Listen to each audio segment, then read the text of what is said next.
পুলিশকে হাতে রেখে নেশা কারবারিরা অবৈধ নেশা বাণিজ্য চালিয়ে যাচ্ছে, ফলে ধ্বংসের পথে যুব সমাজ। বুধবার এই সমস্ত নানান অভিযোগ সহ বেশ কয়েকটি দাবিতে সরব হয় আরকেপুর ব্লক যুব কংগ্রেস। এদিন কংগ্রেস নেতা কর্মীরা আরকেপুর থানার সামনে বিক্ষোভ প্রদর্শন করে। পরে প্রতিনিধি দল থানার দায়িত্বপ্রাপ্তদের সাথে দেখা করে ডেপুটেশন পেশ করেন। উপস্থিত ছিলেন জেলা কংগ্রেস সভাপতি টিটন পাল সহ আরো অনেকে।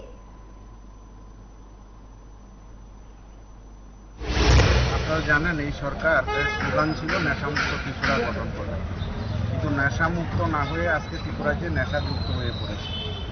এই ত্রিপুরা যে যুব সমাজ নেশায় আসক্ত, উদ্বিগ্ন অভিভাবক মহল, আমরা লক্ষ্য করছি যে এই ত্রিপুরার যে প্রত্যেকটা অলিগলি, ত্রিপুরার সাথে পাল্লা দিয়ে এই উদয়পুর মহকুমার প্রত্যেকটা মহল্লায় সেখানে নেশার ঠেক সেখানে গড়ে উঠছে।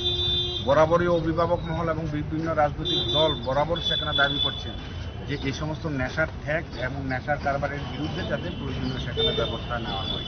আমরা দেখলাম পুলিশ প্রশাসনের তরফ থেকে মাঝে মাঝে লোক দেখানোর কিছু অভিযান করা হয়, কিন্তু মাঝপথে কোনো এক অদৃশ্য কারণে সে অভিযান সেখানে বদ্ধ হয়ে যায়।